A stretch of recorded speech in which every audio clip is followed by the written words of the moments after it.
அனைவருக்கும் வணக்கம். எழுத்தாளர் எஸ். ராமகிருஷ்ணன் அவர்கள் எழுதிய உப பாண்டவம் நூலை தொடர்ந்து கொண்டிருக்கிறோம். வாசிப்பவர் செல்லம்மாள். கதையின் அத்தியாயம் இந்திரபிரஸ்தம், பகுதி 1. தனக்கு என்ன பெயரிடப்பட்டிருக்கிறது என எந்த நகரமும் தெரிந்து கொள்வதில்லை. எல்லா நகரின் பெயர்களும் ஏதோ ஒரு பெயரிலிருந்து மாறுபடவே அடையாளமிடப்பட்டிருக்கக்கூடும். காண்டவ வனம் எனும் ஆரண்யமும் அதுசார் நிலவெளியையும் பாண்டவர்கள் நெருப்பிட்டு அழித்தனர். பாறைகளும் கரடுகளும் செம்மையுறாத காட்டு செடிகளும் கிளைத்த நிலப்பகுதியை செம்மையாக்க எங்கிருந்தோ பூர்வக்குடிகளை அழைத்து வந்தார்கள். அவர்கள் நதியோரமான இடங்களில் தங்கிக் கொண்டு நீண்ட பகலில் காடுகளை அழித்து கொண்டிருந்தார்கள். நகரம் ஒரு கனவு. இதை தொடர்ச்சியாக கண்டு வருபவர்கள் அதன் விசித்திர வடிவினின்று மீள முடியாது சிக்கிக் கொள்வார்கள். காண்டவ பிரஸ்தம் என்ற நகரம் திட்டமிடப்பட்டு உருவாக்கப்பட்டது. அதன் அகன்ற தெருக்களும் உயர்ந்த மதிர் சுவர்களும் சாலைகளும் அரையமைப்பும் குதிரை லாயங்களும் நேர்த்தியாக உருவாக்கப்பட்ட போதும் அந்த நகரம் ஒரு சாயை, ஒரு நிழல். அது அஸ்தினாபுரத்தின் பிரதிபிம்பம். அந்த நகரில் அஸ்தினாபுரத்து வாசிகள் மட்டும்தான் இல்லை. அது தண்ணீரில் ஒளிரும் நகரின் பிம்பம் போல தொலைவில் மினுங்கிக் கொண்டிருக்கிறது. பாண்டவர்கள் ஒவ்வொருவரின் நினைவிலும் அஸ்தினாபுரத்து வடிவமே பதிவு கொண்டிருக்கிறது என்பதால் அவர்கள் தங்கள் நகரினை அஸ்தினாபுரம் போலவும் அதன் தோற்றம் போன்றதொரு புதிய வடிவமாகவும் வடிவமைத்தனர். என்றாலும் நகரத்தின் அடியில் புதையுண்ட மிருக எலும்புகளின் ஓசையை நகருக்கு வந்து வேலை செய்யும் பூர்வ குடியாளர்கள் கேட்டுக்கொண்டிருந்தனர். கட்டடத்திற்கான தோண்டுதலில் பருத்த கபாலமும் நொறுங்கிய பற்களும் கொண்ட தொல் விலங்குகளின் உருவினை அவர்கள் தோண்டி எடுத்தனர். நகரம் பல புதையுண்ட உயிர் அடுக்கில் எப்போதும் தீராத வேதனையை புதைவுற செய்திருக்கிறது. இந்திரபிரஸ்தம் என காண்டவ பிரஸ்தத்தின் பெயரை மாற்றினார்கள். அந்நகருக்கு வந்தவர்கள் யாவரும் குடியேறிகள். நகரத்தின் வெகு தொலைவிலேதான் அவர்களுக்கு விவசாயத்திற்கான நிலம் இருந்தது என்றாலும் அங்கு உழுது பயிரிட மிக கடினமாகவே உணர்ந்தனர். இந்திரபிரஸ்தம் ஒரு கேளிக்கை கூடம். இங்கே எங்கிருந்தோ வந்து சேர்ந்த இசை வாணர்களும் கவி பாடுபவர்களும் கூத்தர்களுமே இருந்தனர். இவர்கள் உல்லாசிகளை பெருக்கவே முனைந்தனர். இந்திரபிரஸ்தத்திற்கு யாக பணிகளுக்காக வந்து சேர்ந்தவர்களும் வேதியர்களும் சாஸ்திர விற்பனர்களும் வந்து சேர்ந்தனர். இந்நகரம் தனக்கென எந்த சுய அழகையும் கொள்ளவில்லை. பாண்டவர்கள் எதையும் மூர்க்கமாக அனுபவிக்க பழகியிருந்தனர். வனம் அவர்களை அப்படி உருக்கொள்ள செய்திருந்தது. காடு ஏறிய மதுவும் மான் மச்ச இறைச்சிகளும் கூக்குரலும் அவர்களோடு தொடர்ந்தது. அதிலும் உணவு கூடங்களின் வாசனை மிளிரும் இனிப்பு பண்டங்களும் பாலில் செய்த பதார்த்தங்களும் மிருதுவும் உணவின் போகியாக்கின. பசுக்களையும் குதிரைகளையும் எங்கிருந்தோ ஓட்டிக்கொண்டு வந்தனர்.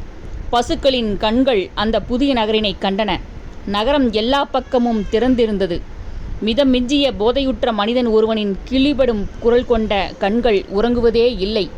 இந்த நகரத்திற்கு புதிதாக எங்கிருந்தோ ஸ்திரீகளை கொண்டு வந்தபடி இருந்தனர். வடதேசங்களில் இருந்தும் மத்திய நிலவெளியில் இருந்தும் மூடு பல்லக்கில் கொண்டு வரப்பட்ட பெண்கள் நறுமண தைலங்களைப் போல வாசனையை பரவவிட்டபடி இருந்தனர். புதிய நகரம் கோலாகலத்தின் பிறப்பிடமாக இருந்தது. பெண்களின் சிரிப்பொலி கூடுவதும் துண்டிப்பதுமாக இருந்தது. எங்கிருந்தோ முனிவர்களும் தண்டிக்கப்பட்டு மூக்கு அறுபட்ட குற்றவாளிகளும் கூட நகரம் வந்து சேர்ந்தனர். பாண்டவர்கள் ஐவரின் விருப்பத்தின்படியும் எங்கிருந்தோ ஆட்கள் கொண்டு வரப்பட்டு கொண்டே இருந்தனர். பீமன் தனது நண்பர்களுடன் போஜன சாலைக்கு புதிதாக வந்திருக்கும் சமையற்காரர்களை பரிசோதித்து கொண்டிருந்தான். எல்லா பொருட்களும் எங்கிருந்தோ வாங்கி கொண்டு வரப்பட்டன. பசுவின் நெய் காய்ச்சப்பட்டு கொண்டே இருந்தது. அஸ்திரக்காரர்களை, குதிரையோட்டிகளை, அதிரதர்களை என யாவரையும் அழைத்து கொண்டே இருந்தனர். மாபெரும் விடுதியைப் போல அந்த நகரம் வந்தேரிகளுக்காக திறந்து விடப்பட்டிருந்தது. அதன் மயக்கமும் தள்ளாட்டமும் நிரம்பிய தெருக்களில் உற்சாகம் பீரிட்டது. ஆனாலும் வந்து சேர்ந்தவர்கள் சில நாட்களிலே அதன் வசீகரம் கலைந்தவர்களாக அந்த நகரம் தாங்கள் வசிப்பதற்கான பூமியல்ல என உணர்ந்தே இருந்தனர். அதற்கான தூண்டுதல்கள் தொடர்ந்து எல்லா வழிகளிலும் இருந்து கொண்டே இருந்தன. தினமும் புது முகங்கள் பெருகிக் கொண்டே இருந்தன. எங்கிருந்தோ வந்து சேர்ந்த சூதாடிகளின் பகடைகள் உருண்டு கொண்டே இருந்தன. இந்திரபிரஸ்தம் ஒரு நாடக சாலையைப் போல காட்சிகளை புதிதாக உருமாற்றி காட்டிக்கொண்டே இருந்தது. நான் புதிய நகரின் மனிதர்களில் ஒருவனாக சுற்றி அலைந்தேன். நகரிலிருந்து விடுபட்டு தன் கழுதைகளுடன் தொலைதூர ஊரை நோக்கி திரும்பி போக முயன்ற ஒரு மனிதனை கண்டேன். அவன் ஒரு பணியாளனாக கொண்டு வரப்பட்டிருந்தான். நடனசாலையில் தன் அலங்கார ஒப்பனைகளால் பெண்களை அலங்கரிப்பவனாக இருந்தான். தன் பயணக் கழுதைகள் இந்த நகருக்கு வந்து சேர்ந்த நாளிலிருந்து இரவில் இருப்பு கொள்ளாது விசித்திரமான குரலில் கத்துகின்றன என்றும், அதன் ஓசை நரியின் சப்தம் போல தனக்கு கேட்கிறதென்றும், கழுதைகள் நின்று நிசப்தித்து சாந்தி கொள்ள முடியாத இடத்தில் மனிதர்கள் அதிக காலம் வாழ்ந்துவிட முடியாது என்றான். அவன் கழுதைகள் எப்போதும் பதற்றமுற்றே இருந்தன. அதன் காதுகள் விறைப்புற்றிருந்தன.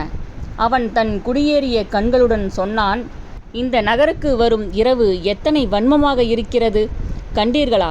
இது எல்லா ஓசைகளையும் பருகிக்கொண்டு தன் பிசுத்த விரல்களால் யாவரையும் மீறி எழுந்துவிட முடியாதபடி தன் வசப்படுத்தி விடுகிறது. இந்த நகரத்தின் துயில் மரணத்தின் துயிலைப் போல அமுக்குகிறது ஆளை. நான் இந்த நகரை விலக்கி போகிறேன். இந்த நகரம் இரவில் அதன் அடியில் புதைவு கொண்டுள்ள வனத்தின் 1000 கைகளால் சுற்றி யாவரையும் வளைத்து கொண்டு விடுகிறது என்றான். பகுதி 1 இத்துடன் முடிவடைகிறது. செல்லம்மாள் தொடர்வாள். நன்றி, வணக்கம்.